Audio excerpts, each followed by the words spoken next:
Hello friends, welcome है आपका Sam financial classes में। आई होप आप सब अच्छे होंगे, आपकी पढ़ाई अच्छी चल रही होंगी। स्टूडेंट्स, एक बहुत इंपॉर्टेंट डाउट आज आया है। एक वन ऑफ द स्टूडेंट ने मुझे दिया कि सर ये डाउट आ रहा है। तो वैसे तो ये बहुत इंपॉर्टेंट डाउट है पेपर पॉइंट ऑफ व्यू के लिए, क्योंकि पेपर में ऐसे डाउट आते हैं। ठीक है, ये पेपर का ही मुझे लग रहा है क्वेश्चन होगा, क्योंकि पेपर में ऐसे ही क्वेश्चन आते हैं जैसे इस बच्चे ने पूछा है। ठीक है, इसमें एक चीज है जो बच्चों को समझ नहीं आ रही कि क्या है कि सर हमको समझ में नहीं आए इस क्वेश्चन में बोल क्या रहा है, वो कहना क्या चाहता है, कुछ समझ भी नहीं आ रहा, सब ऊपर से जा रहा है। ठीक है, क्योंकि थोड़ी टेक्निकल लैंग्वेज इस क्वेश्चन में लिखी है, लेकिन एक्चुअली टेक्निकल लैंग्वेज नहीं है। जो फिगर्स इसने लिखे हैं ना, आप उस पर ध्यान दीजिए। ठीक है, अगर इस क्वेश्चन को हम डिकोड करेंगे तो ये बहुत ही सिंपल में बन जाएगा। ठीक है, चलिए स्टार्ट करते हैं अपने इस क्वेश्चन से। एक क्वेश्चन है बेटा, ये एबीसी कंपनी है, एबीसी कंपनी, एबीसी कंपनी है एक। ठीक है, वो it is at a critical decision point है, मतलब वो एक ऐसी दुविधा में पड़ गया। सीधा हिंदी में बोलूं बेटा, वो एक दुविधा में पड़ गया। किस दुविधा में पड़ गया बेटा? That it must decide whether to go out of business और continue to operate for 5 more years। ठीक है बेटा, वो दुविधा में ये पड़ गया कि उसके ऑलरेडी पता वो एक बिजनेस कर रहा है, उसका एक बिजनेस चल रहा है बेटा। वो बिजनेस अभी अगर वो चला लेगा, अभी वो चलाने की अगर उसको डिसीजन लेता है कि कंटिन्यू करते हैं चलाना, तो बेटा वो 5 साल बस और कुछ खींचेगा और उसके बाद वो खत्म हो जाएगा। ठीक है, लेकिन एक और उसका ऑप्शन है बेटा कि वो अभी के अभी बिजनेस को पैकअप कर दे बेटा। उसके पास अभी एक ऑप्शन और है कि वो उस बिजनेस को अभी के अभी पैकअप कर दे, मतलब बिजनेस को शट डाउन कर दे। ठीक है, तो समझे ऑप्शन क्या है? या तो बिजनेस को शट डाउन कर दे या बिजनेस को चला ले, और अगर चलाना है तो 5 साल तक चलेगा। ठीक है, अच्छा अब वो आगे कुछ बात कह रहा है। वो कह रहे ABC has a labour contract, वो कह रहे हैं ABC has a labour contract with 5 years remaining. Obviously बेटा 5 साल का बिजनेस है तो 5 साल के कॉन्ट्रैक्ट रिमेन होगा।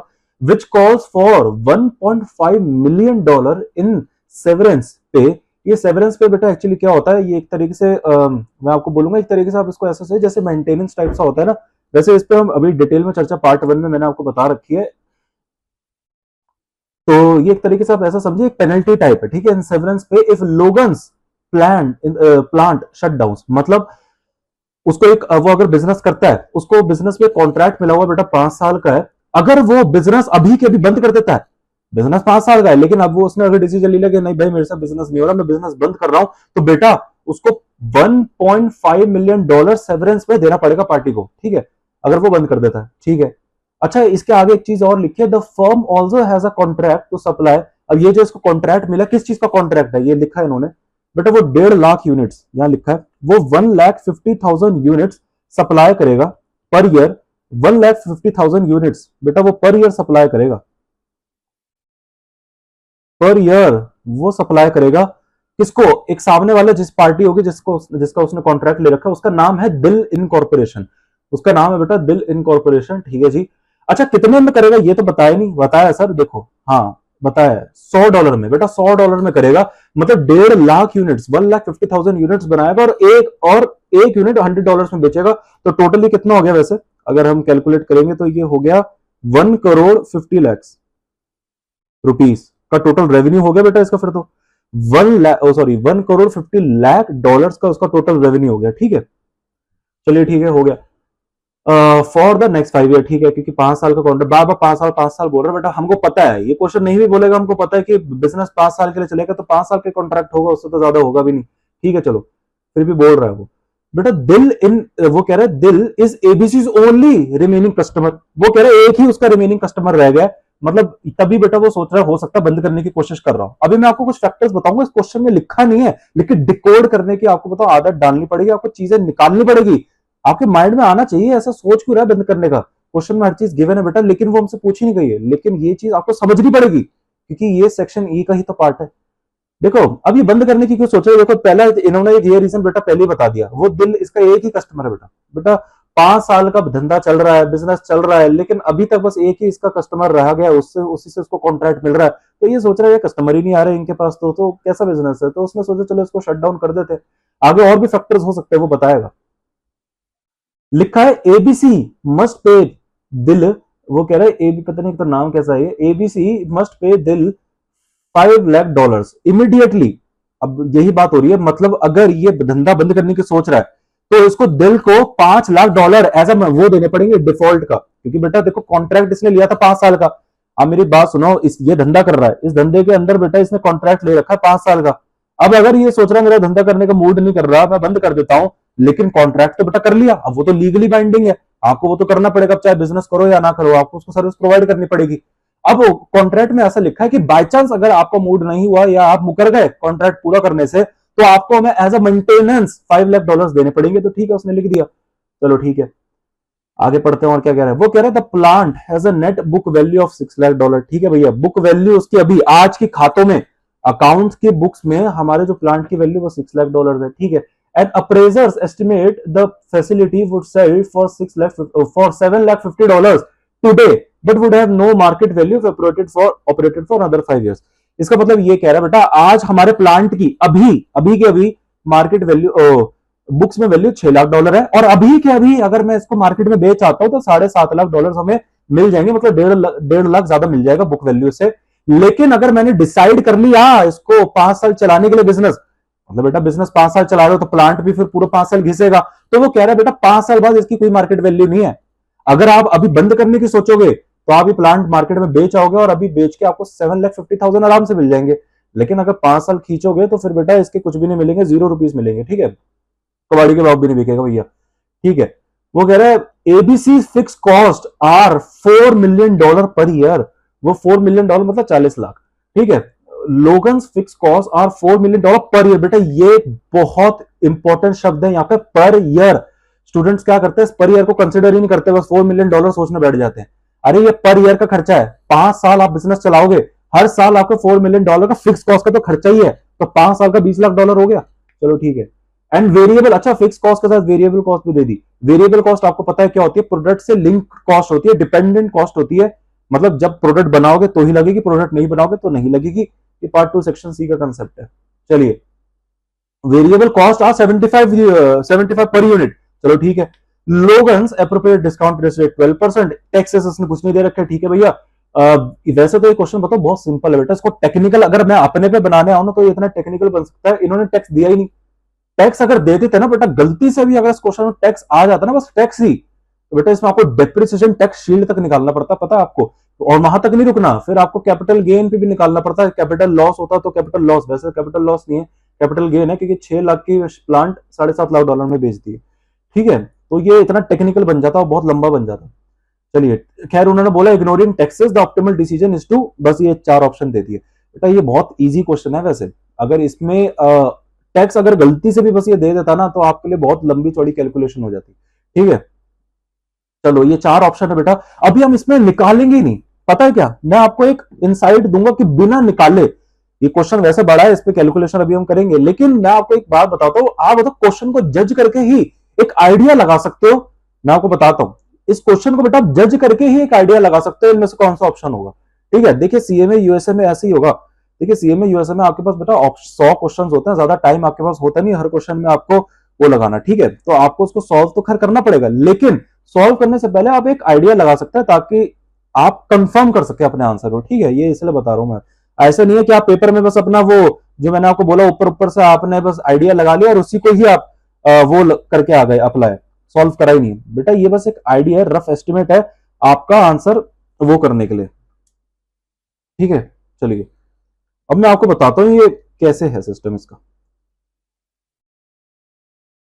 ये जो आप ध्यान से देखो बेटा, अगर आप इस बिजनेस को बताओ अभी बंद कर देते हो, सोचो बेटा आप इस बिजनेस को बंद कर देते हो, मेरी मान के सुनो, अगर इस बिजनेस को बेटा अगर आप बंद कर देते हो तो कितने में मतलब अभी कॉस्ट देखते हैं, कॉस्ट, चलो इनकम छोड़ो अभी। ठीक है, अब मैं आपके पास 2 ऑप्शन रख रहा हूं, ऑप्शंस अभी देखो मत बेटा, ये ऑप्शंस पता नहीं इन्होंने क्या क्या लिख रखे, हमको ये नहीं देखने। अभी आप ये देखो, अगर आप इस बिजनेस को शट डाउन कर देते हो, सीधा सीधा शट डाउन हो गया, मतलब बंद करने की सोच रहे भैया, बिजनेस का मूड नहीं हो रहा, ये बहुत हो गया बिजनेस, अब इसको बंद कर देते हैं। ठीक है, तो अगर आप इस बिजनेस को बंद करने की कोशिश करते हो तो आपको क्या रिपरकशन, मतलब क्या कॉन्सिक्वेंसेस फेस करनी पड़ेगी या कुछ इनकम हो जाएगी।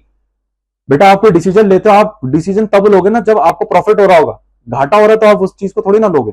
तो आप शट डाउन कर रहे होगे तो इसी उम्मीद से कर रहे होगे कि आपको यहाँ पे घाटा नहीं होगा, नुकसान नहीं होगा, चाहे फायदा भी नहीं हो लेकिन एटलीस्ट नुकसान ना हो, देख लेते हैं नुकसान हो रहा है या नहीं हो रहा। बेटा क्वेश्चन में चीख चीख के वो ये कह रहा है कि अगर आप इसको बंद कर देते हो ना, आपको $1.5 मिलियन सेवरेंस पे देनी पड़ेगी। अरे वो किसको देनी पड़ेगी वो क्वेश्चन नहीं लिखा और आपको जानने की जरूरत भी नहीं, ठीक है। आपको ये देखना, अगर आप इस प्लांट को बंद कर देते हो, उस प्रोजेक्ट को बंद कर देते हो, उस बिजनेस को बंद कर देते हो, पहली बात तो मोटा खर्चा आपका हो जाएगा $1.5 मिलियन का। $1.5 मिलियन को अगर मैं लैक्स में कन्वर्ट करूंगा तो 15 लाख हो जाता है, ठीक है, $15 लाख। तो बेटा सबसे पहला खर्चा कितना हो गया, $15 लाख, मतलब $1.5 मिलियन का तो एक यही खर्चा हो गया। $1.5 मिलियन का तो यही खर्चा हो गया। अच्छा और कोई खर्चा होगा? आपने कहा चलो कोई नहीं, चलो $15 लाख का खर्चा हुआ, और तो कुछ नहीं हो रहा ना, देख लेते। हम आगे चलते रहे चलते रहे चलते रहे, हमने देखा नहीं नहीं एक खर्चा और है। तो किधर है? अरे ध्यान से पढ़ो, उसमें लिखा एबीसी मस्ट पे दिल $5 लाख इमीडिएटली अगर वो धंधा बंद करने की कोशिश करता है, if default on the contract. बेटा डिफॉल्ट ऑन द कॉन्ट्रैक्ट का मतलब क्या? आपने जो कॉन्ट्रैक्ट की सर्विसेज थी, टर्म्स एंड कंडीशंस उसको फॉलो नहीं करा।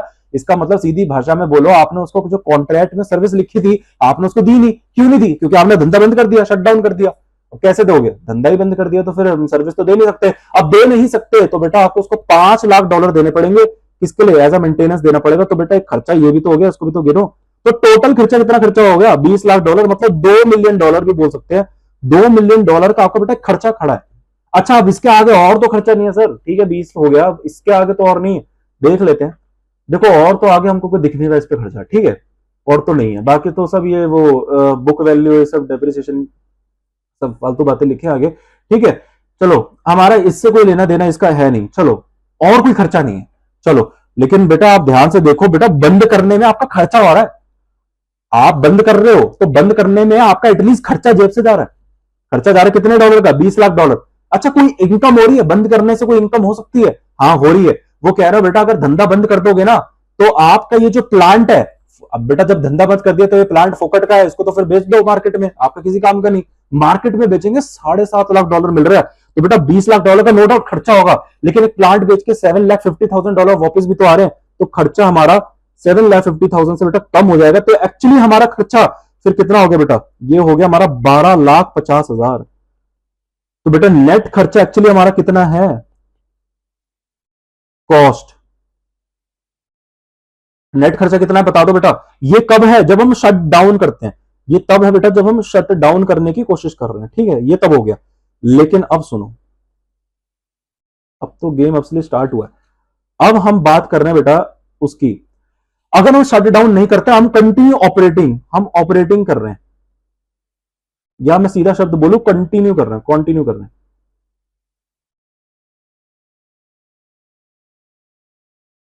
बेटा हम सीधा सीधा कंटिन्यू कर रहे हैं, मतलब आपने कहा चल कोई नहीं यार, ये तो मोटा खर्चा यहाँ पे हो रहा है, नो डाउट $20 लाख का खर्चा है और 7.5 लाख बंद करते हैं तो 7.5 पैसा भी आ जाएगा, तो 12,50,000 खर्चा है। $12,50,000 भी तो ज्यादा होता ही है ना, $1.25 मिलियन हो गया। आपने कहा चलो एक काम करते कंटिन्यू करके देख लेते हैं, हो सकता है वहां पे फायदा हो रहा हो। अगर कंटिन्यू करके फायदा हो रहा था बेटा क्यों लॉस करा रहे हो? फिर तो आप कंटिन्यू करो ना, क्या दिक्कत है आपको? देखते चलो कंटिन्यू करके क्या सीन है। बेटा कंटिन्यू की स्टोरी पढ़ो, वो कह रहा है कंटिन्यू में क्या है। अभी देखो कंटिन्यू में वो कह रहा है कि अभी उसके पास, अगर वो कंटिन्यू करता है तो बट ऑब्वियस है बेटा उसके पास एक ही कस्टमर है दिल, और दिल को बेटा फिर वो एज अ कॉन्ट्रैक्ट सप्लाई करेगा अपनी सर्विसेज। क्या सप्लाई करेगा देख लो, वो कह रहा है according to contract $1.5 lakh, sorry 1.5 lakh units देगा बेटा। बेटा 1.5 लाख यूनिट्स देगा ना? हाँ सर देगा, क्यों हो गया? 1.5 लाख यूनिट्स हो गया, कितने की देगा बेटा? एक सेलिंग प्राइस कितना है एक यूनिट का? अभी हम पर यूनिट निकाल रहे हैं बेटा, यूनिट इकोनॉमिक्स कर रहे हैं ना। अरे यूनिट इकोनॉमिक्स पता है ना, सेक्शन सी पढ़ के आए हो। यूनिट इकोनॉमिक्स मतलब एक यूनिट का रेवेन्यू, मतलब एक वो बता रहे हो एक यूनिट का कितना कमाओगे, है ना, कितना सेलिंग प्राइस होता है, कितनी कॉस्ट है आपकी, इसे यूनिट इकोनॉमिक्स बोलते हैं। चलो भैया सेल्स, एक यूनिट बेटा कितने में बेचते हो? अकॉर्डिंग टू कॉन्ट्रैक्ट $100 की बेचते हैं सर। अच्छा इस पे फिर लेस कॉस्ट करें, कॉस्ट करेंगे बेटा, कॉस्ट दे भी रखी है आपको। अरे सर दे तो रखी है, फिक्स कॉस्ट और वेरिएबल कॉस्ट। अब बेटा मुझे एक बात बताओ, आप सेक्शन सी पढ़ के आए हो, सेल्स में से सबसे पहले माइनस क्या करते हैं, फिक्स कॉस्ट या वेरिएबल कॉस्ट? बेटा वेरिएबल कॉस्ट करते हैं। इसका लॉजिक मैं ऑलरेडी आपको अपने इस क्लास में बता चुका हूं, ठीक है, क्योंकि अब मैं यहां नहीं बता सकता वरना बेटा यहां पे तो ये लेक्चर बहुत लंबा हो जाएगा। एक शब्द में बोलूं, वेरिएबल कॉस्ट को हम इसलिए सबसे पहले लिखते हैं क्योंकि हम सबसे पहले, हमारी हाई प्रायोरिटी होती है वेरिएबल कॉस्ट को रिकवर करना। बेटा जैसे मैं आपको बोलूं, चाय का एक ठेला है बेटा, ठीक है, अब जिसने चाय का एक ठेला लगा रखा है, टी स्टॉल लगा रखा है, उसने उस पर फिक्स एसेट्स में इन्वेस्ट कर रखा है, जैसे चाय का ठेला हो गया बेटा, बर्तन हो गए, है ना, सीड्स वगैरह लगवा रखे हैं, केटल्स हो गए जिसपे वो चाय बनाता है, बेटा ये उसकी फिक्स कॉस्ट है। अब बेटा कस्टमर आए या ना आए ये खर्चा तो हो गया। मतलब अगर बेटा चाय पीने कोई आ रहा है या नहीं आ रहा है, या उसका मन नहीं है, वो घर जाके टीवी देख रहा है, बिजनेस नहीं कर रहा है, लेकिन बेटा वहां ठेले पे खर्चा हो चुका है, अब उसको आप रोक नहीं सकते, इसे कहते हैं फिक्स कॉस्ट। वेरिएबल कॉस्ट मतलब बेटा वो खर्चा तभी होगा जब आपको बिजनेस करना है, मतलब जब आप प्रोडक्ट बनाओगे, मतलब जब वो चाय बनाए, चाय बनाने की सोचेगा बेटा, तो ही उस पर वो खर्चाएंगे। जैसे टी का खर्चा है बेटा, टी वो क्या कहते हैं उसको, टी बैग्स होते हैं ना, वो चाय की पत्ती हो गई बेटा, है ना, ये चीनी हो गई, दूध हो गया बेटा, ये सब वेरिएबल कॉस्ट है, ये सब वेरिएबल कॉस्ट है। क्यों? क्योंकि बेटा जब उसका मन कर रहा है चाय बनाने का, कस्टमर आएगा चाय पीने, तभी वो ये चीजें लेके आएगा, ऐसे पहले लाके रखेगा नहीं वो। ठीक है, अगर उसका मन नहीं है तो वो ये चीजें नहीं लेके आएगा, वो सोच रहा है मुझे नहीं बनानी चाय भाई, मैं हो गया बहुत ज्यादा, तो अब वो फिर बेटा ना पत्ती लेके आएगा, ना दूध लेके आएगा, ना कुछ चीनी लेके आएगा, कुछ भी नहीं लेके आएगा। तो ये प्रोडक्ट से लिंक है करता है, तो उसको वेरिएबल कॉस्ट कहते हैं। तो उसका सबसे पहले टारगेट होगा वेरिएबल कॉस्ट, चाय पत्ती चीनी का खर्चा रिकवर करना। क्योंकि अगर वो वेरिएबल फिक्स कॉस्ट रिकवर करने बैठ गया तो बेटा वो पूरी लाइफ निकल जाएगी फिक्स कॉस्ट को रिकवर करना चाय के कॉस्ट पे। मतलब ये एक ऐसे मैंने बोला, मतलब बहुत लंबा समय लग जाएगा उसको फिक्स कॉस्ट रिकवर करने में, क्योंकि अगले दिन फिर बंदा चाय पीने आएगा। अब आपने वेरिएबल कॉस्ट सबसे पहले रिकवर करी नहीं, अब आप उसको चाय कैसे पिलाओगे? इसलिए सबसे पहले हमारी हाई प्रायोरिटी होती है वेरिएबल कॉस्ट को रिकवर करना, ताकि अगले दिन बंदा फिर चाय बना सके, चाय पत्ती का खर्चा रिकवर करेगा ना एक पहले दिन से, ताकि अगले दिन फिर बना सके। वेरी फिक्स कॉस्ट को तो बेटा हम रिकवर करते रहेंगे, किससे? कॉन्ट्रीब्यूशन से। ठीक है, तो सेल्स में से सबसे पहले हमारा टारगेट होता है बेटा वेरिएबल कॉस्ट माइनस करना। ये जो $25 आ गया, ये जो $25 आ जाता है, इसको क्या बोलते हैं? कॉन्ट्रीब्यूशन। इसको कॉन्ट्रीब्यूशन बोलते हैं ना। इसका नाम कॉन्ट्रीब्यूशन क्यों है? कॉन्ट्रीब्यूशन इसका नाम इसलिए क्योंकि हम इसको कॉन्ट्रीब्यूट कहीं अपने करते हैं गुल्लक में बेटा, इसको कॉन्ट्रीब्यूट करते रहते हैं किस पर्पज के लिए? फिक्स कॉस्ट को रिकवर करने के लिए। ठीक है, ठीक है जी, ये तो इजी है वैसे। चलो, लेकिन बेटा आपको एक बात बताओ, तो बच्चे यहां पे कंफ्यूज हो जाते हैं, वो बताओ क्या करते हैं? उन्होंने आ गया, हाँ जी आ गया, इन्फ्लोस, बेटा इन्फ्लोस निकाल लिया ना हमको। अरे इस प्रोजेक्ट की हमको देखना है ना एनपीवी पॉजिटिव है नेगेटिव है। अब एनपीवी पॉजिटिव नेगेटिव के लिए हमको कैश इनफ्लो तो पता होनी चाहिए, आउटफ्लो तो हमको पता है, लेकिन एक बार इनफ्लो भी तो निकाल ले। तो इनफ्लो तो आपको पता चल गया, आप सोचोगे जल्दी से, अरे सर ये रहा इनफ्लो, 100 का खर्चा था, 100 की इनकम थी, 75 का खर्चा था, 25 की इनकम हो गई, टैक्स दिया नहीं, तो यही है सर। तो 25 इंटू 1.5 लाख, एक यूनिट $25, एक यूनिट पे आप 25 यूनिट का $25 का कॉन्ट्रीब्यूशन कमा लेते हो, तो 1.5 लाख यूनिट्स पे आप इतना कमा लोगे। तो आपने कहा सर ये रही हमारी इनफ्लो, ये हो गई 1 साल की इनफ्लो। बेटा गलत हो जाएगा ये आंसर अगर आपने ऐसा कर दिया तो। अरे आप भूल गए क्या? हम जो सेक्शन ई में मैं आपको बताता था, आपको बताया था या आपको आगे स्टडी मटेरियल से भी कहा आपने पढ़ा, आपको पता नहीं है कि बेटा उसमें जो ये इनफ्लोज होती है वो आफ्टर टैक्स कैश इनफ्लोज होती है, नेट कैश इनफ्लोज होती है। अरे नेट प्रॉफिट लेना होता है, ये कॉन्ट्रीब्यूशन है। और नेट प्रॉफिट कब आता है? नेट प्रॉफिट तो बेटा तब आता है जब उसमें से आप फिक्स कॉस्ट भी माइनस कर देते हो, तब जाके नेट प्रॉफिट आता है। ये तो कंट्रीब्यूशन है बेटा। आपने कंट्रीब्यूशन से कैसे सोच लिया कि हमारी कैश इनफ्लो है? यहां बेटा बहुत सारे स्टूडेंट्स गलती करते हैं, मैंने देखा है उनको। वो सोचते हैं यही कंट्रीब्यूशन ही हमारी कैश इनफ्लो है, क्योंकि उनको जल्दी से आदत होती है, सेल्स में से कॉस्ट माइनस कर दिया, आ गया, टैक्स तो दिया नहीं, वरना टैक्स माइनस करके ये हो गई हमारी आफ्टर टैक्स से कैश इनफ्लो। बेटा आफ्टर टैक्स तो ठीक है, लेकिन कैश इनफ्लो गलत निकाली तुमने। कैसे? अरे क्योंकि ये कंट्रीब्यूशन है, हम नेट प्रॉफिट लेते हैं हमेशा। अरे सरकार को टैक्स दोगे, कंट्रीब्यूशन पे देते हो नेट प्रॉफिट पे देते हो? नेट प्रॉफिट पे देते हैं, लेकिन ये तो कंट्रीब्यूशन है। तो बेटा इसको पहले नेट प्रॉफिट तक निकाल तो लो, यही सबसे बड़ी गलती यहां पे हो जाती है। नेट प्रॉफिट कितना भैया, आप कैसे पता करें? बेटा कुछ नहीं है, बस इसमें से अब अपनी फिक्स कॉस्ट माइनस कर दो। लेकिन एक मिनट, ये तो बेटा मैंने 1 यूनिट की निकाली है, अब इसमें से बेटा टोटल मल्टीप्लाई करो, कितना? ये तो 1 यूनिट है ना। अरे ये तो 1 यूनिट का कॉन्ट्रीब्यूशन है, हमको तो 1.5 लाख यूनिट की चाहिए ना। तो 1.5 लाख यूनिट की कितनी है भैया? ये हो गया, आपको कैलकुलेट करना पड़ेगा 1.5 लाख यूनिट के लिए। इस कैलकुलेटर तो देखिए, आप कैलकुलेटर अपना यूज कर लीजिए। फाइनेंशियल कैलकुलेटर यूज करना है आपके पास। अगर नॉर्मल कैलकुलेटर वो, लेकिन साइंटिफिक कैलकुलेटर अलाउड नहीं है। ठीक है, तो ये हो गया 37 लाख भैया, ये आ गया आंसर 37,50,000। ये 37,50,000 ये आपका क्या है? अरे ये टोटल कॉन्ट्रीब्यूशन है 1.5 लाख यूनिट्स का।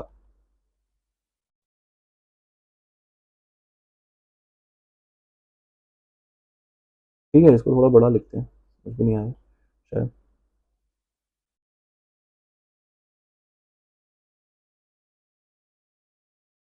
ठीक है, ये टोटल कंट्रीब्यूशन है 1.5 लाख यूनिट्स का। लेकिन अभी बात खत्म नहीं है, हमको तो नेट प्रॉफिट निकालना है बेटा। नेट प्रॉफिट तो बड़ा इजी है, इसमें से क्या करोगे, फिक्स कॉस्ट माइनस कर दो, आंसर आ तो गया। फिक्स कॉस्ट माइनस कर दो बेटा इसमें से, ठीक है। अरे पर ईयर की है ना, तो हर साल माइनस करना पड़ेगा। तो ठीक है, फिक्स कॉस्ट माइनस करते बेटा। फिक्स कॉस्ट वो चीख चीख के कह रहा है $40 लाख है। $4 मिलियन को हम 40 लाख बोल सकते हैं ना। अरे ये तो लॉस में आ गया। अरे ये नेट प्रॉफिट नहीं आया भैया, ये तो नेट लॉस आ गया। ये तो नेट लॉस आ गया भाई। ये लो, मतलब धंधा कर रहा है वहां भी लॉस बेटा। ये तो ऐसी बात हो गई जैसे आगे भी खाई पीछे भी खाई। मतलब बेचारा अगर सोच रहा है कि मैं धंधा बंद कर दूं, वहां भी इसको लॉस आ रहा है। अगर ये सोच रहा है मैं धंधा कर लूं, ये वहां भी लॉस में जा रहा है। तो बेटा अब यहाँ पे अब कोई ऑप्शन अपने पास नहीं है। अब आपको क्या है, लीस्ट बेस्ट क्या कहते हैं, लेस वर्स सिलेक्ट करना पड़ेगा। मतलब बेटा जहां पे सबसे कम लॉस है वहां आपको देखना पड़ेगा बेटा। ऑप्शन में हमको वो देखना पड़ेगा वो कौन सा ऑप्शन है, समझ रहे हो। मतलब जहां पे कम लॉस है आपको वो ऑप्शन चूज करना पड़ेगा। अब जहां पे बेटा, अब देखो पिटाई तो दोनों जगह हो रही है बेटा। अब चाहे आप बंद करो वहां भी पिटाई हो रही है, बिजनेस करो तब भी पिटाई। अब जहां बेटा थोड़ी कम पिटाई हो रही है, अब आपको वही ज्यादा थोड़ा ऑप्शन चूज करना पड़ेगा, और कोई ऑप्शन तो बचा नहीं इस बिजनेस में इसके पास। ठीक है, चलो नेट लॉस कितना है, नेट लॉस देख लेते हैं। हमारे पास ये आ गया 37 में से सही हो गया 2.5 लाख। 2.5 लाख आ गया, 2.5 लाख आ गया ना, 2.5 लाख लॉस आ गया। चलो ये पर ईयर का है। अरे ये पर ईयर का भैया, देखो ना ध्यान से, ये जितना भी बेटा ये पर ईयर का कॉन्ट्रैक्ट है, 1.5 लाख पूरे साल का बेचेगा, है ना। वेरिएबल कॉस्ट हो गई, फिर फिक्स कॉस्ट भी पूरे साल की है, तो अगले 5 साल तक फिर चलती रहेगी बेटा। ठीक है, तो हमारे पास फर्स्ट ईयर की आ गई बेटा, ये पहले साल की है। यही सेम सेकंड ईयर की भी होगी, यही सेम थर्ड ईयर की भी होगी, यही फोर्थ की भी होगी, यही फिफ्थ की भी होगी, यही फिफ्थ ईयर भी होगी ना, क्योंकि वो कह तो रहा है हर साल वो 1.5 लाख यूनिट्स ही बेचेगा। तो बेटा आ गया। लेकिन बेटा साफ साफ पता चल रहा है लॉस है बेटा। जब वो साफ साफ कह रहा है कि हमारी ये जो इनफ्लो है net after tax cash inflow, net after tax cash inflow, बेटा पता चला ना। यहाँ पे कंट्रीब्यूशन गलती से भी मत ले लेना। कंट्रीब्यूशन का सरकार को टैक्स देते हो, इस पे देते हो नेट पे। ठीक है, तो हमने वो निकाल लिया, वो निकाल के आपको समझ में आ गया। बेटा ये पर ईयर की है, अब कुछ नहीं है बेटा। कैलकुलेटर निकालो, कैलकुलेटर निकालो, इसकी प्रेजेंट वैल्यू निकालो 5 साल की। अरे ये है भी ना, 1 2 3 4 5, इसकी भी $2.5 लाख है, इसकी भी 2.5 लाख, इसकी भी 2.5 लाख, इसकी भी 2.5 लाख, और इसकी भी 2.5 लाख, है ना। अब इसका बेटा आप कुछ मत करो, वो हर्डल रेट कितना दे रखा है, हर्डल रेट कितना दे रखा है 12%। इसका निकाल लो बेटा, पहले साल का 12%, इसका सेकंड साल का। मत कैसे निकालोगे, 0.12 ईयर रेस टू द 1, इसका जैसे आ जाएगा ऐसे ही सब करते रहोगे बेटा। इसका कैसा आएगा 1 + 0.12 raise to the power of 5। ठीक है, ऐसे फिर आ जाएगा। तो टोटल आपकी यहाँ पे वो आ जाएगी बेटा, एनपीवी, आपकी एनपीवी आ जाएगी। ठीक है, चलो बेटा मेरे पास तो एक फाइनेंशियल कैलकुलेटर है, मैं तो फाइनेंशियल कैलकुलेटर से आपको यूज करके सिखा देता हूं। मेरा फाइनेंशियल कैलकुलेटर है बेटा मेरे पास तो। ठीक है, चलिए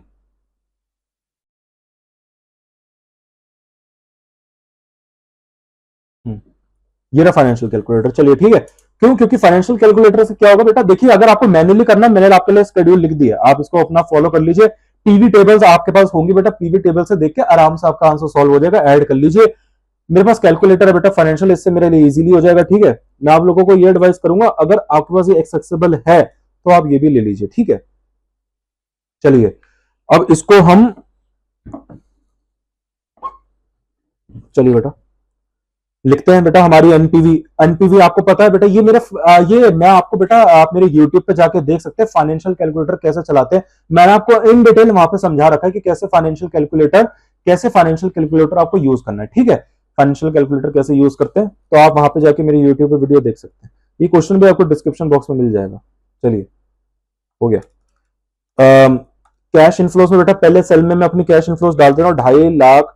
ठीक है, तो एंटर मारते हैं। 5 साल की इस पे फ्रीक्वेंसी डाल देते हैं, क्योंकि 5 साल तक यही है, सेम एन्युटी जैसा ही हो गया। एनपीवी हमारी बेटा वो पूछ रहा है इंटरेस्ट रेट कितना है, इंटरेस्ट डिस्काउंट रेट दे रखा बेटा 12% है। ठीक है, एनपीवी कंप्यूट कर दी बेटा, आ गई मेरी एनपीवी, ये रही एनपीवी आ गई बेटा, आ गई भाई। एनपीवी कितनी है, अरे एनपीवी बता दो कितनी आ गई आपके पास अगर है तो।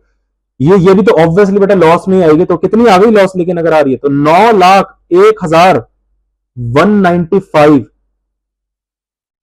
9,01,195 का आ गया भैया एनपीवी।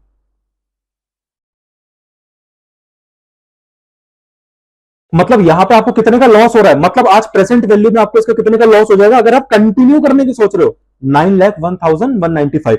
अच्छा अगर आप शट डाउन करने की, अब बेटा हमारे पास दोनों ऑप्शन आ गए। यहां तो आपको पता चल गया बेटा कंटिन्यू करोगे तब भी लॉस है और अमाउंट भी पता है। बेटा शटडाउन में भी हमें पता है, शटडाउन में भी बेटा ये भी तो एनपीवी है।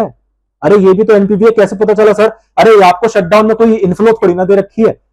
अरे इस बेटा ये भी ये सात अगर आपको लेना ही है तो ये हो गई इन्फ्लो, ये लो इन्फ्लो हो गई। ये भी लेकिन T0 की है, खर्चा भी T0 का है। तो बेटा T0 में से T0 माइनस करो, यहां पे हमें डिस्काउंट करने की जरूरत नहीं है। स्टूडेंट्स में डाउट ये आ जाता है वो $7.5 लाख को डिस्काउंट कर देते हैं। अरे तुमने डिस्काउंट कैसे कर दिया?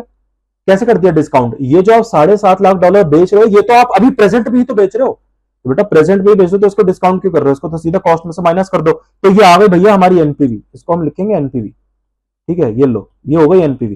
तो बेटा ये भी एनपीवी है, अब वो भी एनपीवी है।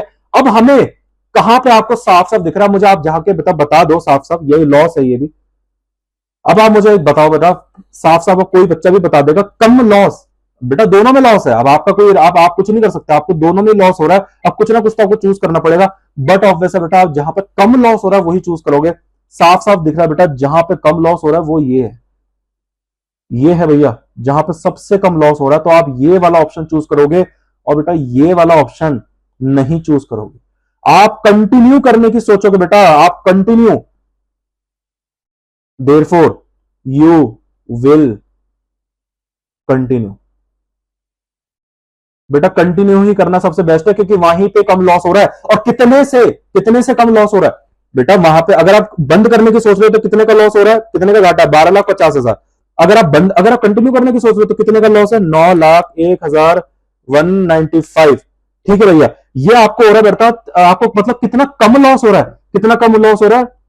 $3,48,805। बेटा अप्रोक्स अगर मैं बोलूं ना, अप्रोक्स $3.5 लाख, $3.5 लाख अप्रोक्स में लिख लेते हैं क्योंकि ऑप्शन में आपको अप्रोक्स ही बोल रखा है।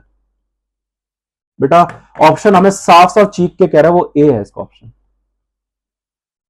कीप ऑपरेटिंग, बेटा साफ साफ है keep operating since the incremental net present value. बेटा इंक्रीमेंटल है ना, ये देखो नेट इंक्रीमेंटल मतलब सबसे कम, मतलब दोनों का डिफरेंस ही तो इंक्रीमेंटल है ना, इंक्रीमेंटल है। अरे माइनस में अगर प्लस करोगे तो माइनस ही तो आएगा ना, इसलिए इंक्रीमेंटल है। आप बोलोगे सर इंक्रीमेंटल यहां तो नेगेटिव में आ रहा है। अरे तो बेटा माइनस में प्लस करते हो तो माइनस आता है ना, इसलिए इंक्रीमेंटल है। ठीक है, नेट प्रेजेंट वैल्यूज अप्रोक्सीमेटली, इसने खुद बोला अप्रोक्सीमेटली। तो बेटा देखो हमारा आंसर आया 3,48,805। तो बेटा अप्रोक्सीमेटली आ गया ना 3,50,000। अच्छा दूसरा ऑप्शन देखते हैं, हो सकता है वो भी सही हो। बेटा shut down since the business is 1,60,000, since the break even point is 1,60,000 units while the annual sales are 1.5 lakh. बेटा ये भी बिल्कुल बहुत अच्छा तर्क है। शटडाउन आप सोचते हो, अब देखो मैंने आपको यही बोला, अगर आप आंसर नहीं निकालो तो बेटा ये ऑप्शन ज्यादा कन्विंसिंग है। अगर आप ये क्वेश्चन सॉल्व नहीं करोगे ना तो बेटा इसका आंसर अगर आप ऊपर ऊपर से देखोगे ना तो बी है इसका आंसर। वैसे क्यों? देखो बेटा आप साफ साफ देखो, आप आराम से निकाल लोगे। अब आपके पास कॉन्ट्रीब्यूशन है, फिक्स कॉस्ट कितनी है? $40 लाख, $40 लाख की है। पर यूनिट कॉन्ट्रीब्यूशन कितना है? 25। तो बेटा आंसर आपका कितना आएगा? 1,60,000। मतलब आपको ब्रेक इवन करने के लिए एटलीस्ट कितने यूनिट सप्लाई करनी पड़ेंगी? 1,60,000। लेकिन एक्चुअली आप कर कितने रहे हो साल में? बेटा सालाना आपको अगर फिक्स कॉस्ट को रिकवर करना है तो 1,60,000 यूनिट सप्लाई करनी पड़ेगी, वो भी ब्रेक इवन, प्रॉफिट तो छोड़ो। लेकिन आप सप्लाई कितना कर रहे हो? बेटा 1,50,000। तो बट ऑब्वियस बेटा आप तो घाटे में हो, तो घाटे में अच्छा तो मत करो। लेकिन आंसर निकाल के पता चला कि भैया नहीं नहीं, शट डाउन से कुछ ज्यादा ही कंटिन्यू करने में कम लॉस हो रहा है। ठीक है भाई, वैसे अगर मैं बता रहा हूं अगर आप नहीं सॉल्व करते तो b is convincing. C keep operating to avoid the severance pay off $15 lakh. हाँ तो बेटा ये भी बिल्कुल सही है। अगर भैया 15 लाख तो बहुत ज्यादा है, ठीक है। लेकिन इसमें एक इनकम भी तो हो रही है $7.5 लाख की। तो एक्चुअली आपका खर्चा ये नहीं है, साथ में $5 लाख का भी आपका एडिशनल कॉस्ट है, वो तो आपको मैंने दिखाया। तो ये सी आंसर तो है ही नहीं, बकवास है। D shut down because the annual cash flow is negative $2.5 lakh पर ईयर। वो कह रहे हैं शट डाउन मतलब बंद कर लो, because the annual cash flow is negative $2.5 lakh. बेटा नेगेटिव तो है ही नहीं, $2.5 लाख थोड़ी ना है, $12,50,000 है ना। तो ये भी बिल्कुल बकवास आंसर है। तो ए और बी ही सबसे बेस्ट है, लेकिन सॉल्व करना पड़ा तो बेटा सॉल्व करके हमें पता चला ए इज द बेस्ट आंसर। तो इसका आंसर बेटा एक्चुअली ए है।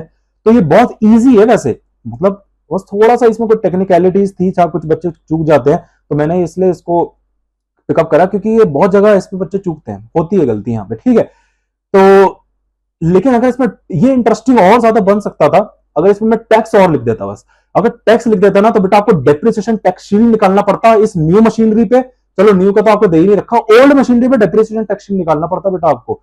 तो ये थोड़ा अलग गेम बन जाता, फिर कैपिटल लॉस अलग होता, वो भी होता।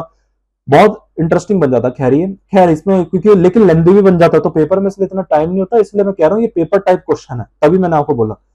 तो इसलिए इसमें टेक्स्ट का क्वेश्चन नहीं दे रखा। तो आई होप आपको ये क्वेश्चन समझ में आया होगा, बहुत इंटरेस्टिंग था। मैं आप लोगों को एडवाइस करूंगा एक बार खुद भी अभी इस क्लास के बाद इस क्वेश्चन को अपने हाथ से निकालने की कोशिश करना, खुद करने की कोशिश करना, ठीक है। तो मिलते हैं आपसे नेक्स्ट क्लास में।